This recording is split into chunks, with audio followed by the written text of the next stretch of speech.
কুমিল্লায় পথসভায় প্রধানমন্ত্রী বলেন বিএনপি ওয়াদা দিলে পূরণ করে। প্রধানমন্ত্রী তারেক রহমান তার বক্তব্যে তুলে ধরেন নির্বাচনী প্রতিশ্রুতি, খাল খনন, ফ্যামিলি কার্ড, কৃষক কার্ড, ইমাম পুরোহিতদের সম্মানে দেয়া শুরু হয়েছে। দেশ গঠনে সবাইকে ভূমিকা রাখার আহ্বান জানান তিনি। জেলায় কৃষি বিদ্যালয় প্রতিষ্ঠার আশ্বাস দেন তিনি। এরপর চাঁদপুর উদ্বোধন করবেন খাল খনন কর্মসূচি। আমরা দেশের মানুষকে বলেছিলাম খাল খনন করব, আপনারাই বললেন কাজ শুরু করেছি। দেশের মানুষকে আমরা বলেছিলাম আমরা মা বোনদের হাতে ফ্যামিলি কার্ড পৌঁছে দিব, সেটাও তো শুরু হয়েছে নাকি? আচ্ছা, দেশের মানুষকে আমরা বলেছিলাম আমরা কৃষক ভাইদের হাতে কৃষক কার্ড দিব, সেই কাজ শুরু হয়েছে? এখনো পুরোপুরি শুরু হয়নি, অল্প করে শুরু করতে হয় প্রথমে, কিন্তু শুরু তো হয়েছে নাকি? আচ্ছা, তারপরে দেশের মানুষকে বলেছিলাম যে ইমাম সাহেব সহ যারা আছে তাদেরকে আমরা সম্মানের ব্যবস্থা করবো, শুরু হয়েছে? দেখেন আপনারাই করলেন, সকলে শুয়েছে। এরকম আরো কিছু কথা বলছিলাম। তার মানেটা দাঁড়ালো কে? তার মানেটা দাঁড়ালো বিএনপি জনগণের কাছে যেই ওয়াদা দেয়, বিএনপি সরকার পরিচালনার দায়িত্বে থাকলে সেই ওয়াদা বিএনপি পূরণ করে। দেশকে আমাদের পুনর্গঠন করতে হবে। সেই জন্যই কিন্তু আল্লাহ রাব্বুল আলামিনও বলে দিয়েছেন, যে জাতি নিজেরা পরিশ্রম করে আমি তাদেরকে সহযোগিতা করি। এবং সে কারণেই কিন্তু বিএনপি সব সময় একটি কথা বলে থাকে, করব কাজ সবার আগে। এই জন্যই আমরা এই কথাটি বলি। প্রিয় ভাই বোনেরা, যে কথাটি দিয়ে শুরু করেছিলাম, এখন হচ্ছে আমাদের দেশ পুনর্গঠনের পালা। কিন্তু দেশ পুনর্গঠন আমরা একা, সরকার একা পারবে না।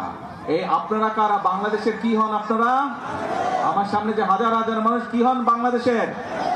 বাংলাদেশের নাগরিক। এই দেশটা কাদের? অর্থাৎ বাংলাদেশের মানুষের, জনগণ হচ্ছে এই দেশের মালিক। এই মুহূর্তে কুমিল্লায় আছেন সহকর্মী ইমরুল হাসান এবং চাঁদপুরে আছেন সহকর্মী ফারুক আহমদ। সরাসরি প্রথমেই যাচ্ছি ইমরুলের কাছে। প্রধানমন্ত্রী তারেক রহমান 10-12 মিনিট আগেই বরুড়ার যে পথসভাটা ছিল সেটাতে বক্তব্য রেখে উনি চাঁদপুরের উদ্দেশ্যে রওনা দিয়েছেন। এই পথসভায় উনি যে বক্তব্য রেখেছেন, মূলত বিএনপির যে নির্বাচনী ইশতেহারে যে ভোটের আগে যে ওয়াদাগুলো উনি দিয়েছিলেন, সেই ওয়াদা একে একে বাস্তবায়ন শুরু হয়েছে এবং পর্যায়ক্রমে সব বাস্তবায়ন করা হবে। তার সেই পুরনো প্রতিশ্রুতি, অঙ্গীকার, সেটি পুনর্ব্যক্ত করেছেন উনি। এছাড়া এইখানে কুমিল্লার মানুষের এই কুমিল্লাকে বিভাগ করার একটি জোরালো দাবি ছিল। প্রধানমন্ত্রী যখন বক্তব্য দিতে দাঁড়ান তখনই জনগণ, সাধারণ মানুষ এখান থেকে উল্লাসের সহিত তারা এই দাবিটি জানাচ্ছিলেন যে কুমিল্লাকে যাতে বিভাগে পরিণত করা হয়। তবে এটার জবাবে উনি বলেছেন যে সেটি যদি জনগণের দাবি হয় সেক্ষেত্রে সেটি বাস্তবায়ন করা হবে। আর কুমিল্লা একটি বিশ্ববিদ্যালয় করার পরিকল্পনা সরকার রয়েছে, সেটি উনি তুলে ধরেছেন। বিগত সরকারের সমালোচনা উনি করেছেন যে বাংলাদেশের স্বাধীনতা 55 বছর হয়েছে। সমসাময়িক সময়ে যেসব দেশগুলো স্বাধীনতা অর্জন করেছে তারা যতখানি অগ্রগতি অর্জন করেছে, বাংলাদেশ সেভাবে অগ্রগতি অর্জন করতে পারেনি। সেই কারণে উনি বিগত যে 16-17 বছর আওয়ামী লীগ সরকারের শাসনামল সেটি সমালোচনা করেছেন যে তাদের আসলে এই ফ্যাসিবাদী শাসনের কারণে বাংলাদেশ অনেক পিছিয়ে গেছে। তো এখন দেশ গড়ার পালা, এবং সেটি শুধু সরকারের পক্ষে একা বাস্তবায়ন করা সম্ভব নয়।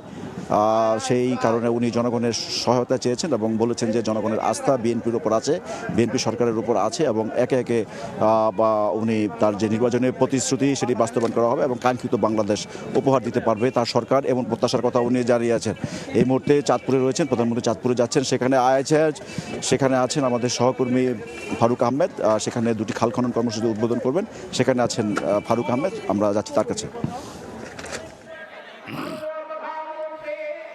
চাঁদপুরের দুটি খাল পুনঃখনন এবং একই সঙ্গে যে ফ্যামিলি কার্ড বিতরণের কর্মসূচি রয়েছিল প্রধানমন্ত্রীর পক্ষ থেকে, সেই প্রধানমন্ত্রী এখন চাঁদপুরের পথে। বলা যেতে পারে যে তিনি কিছুক্ষণ আগে কুমিল্লার সীমানা পেরিয়ে চাঁদপুর জেলায় তিনি প্রবেশ করেছেন। আমরা যদি বলতে পারি যে এই মুহূর্তে আমি আছি চাঁদপুর সদর শাহ মাতুরিয়ানের বিশ্বখাল, যেই খালটি পুনঃখনন করবেন কিছুক্ষণ পরেই প্রধানমন্ত্রী তারেক রহমান।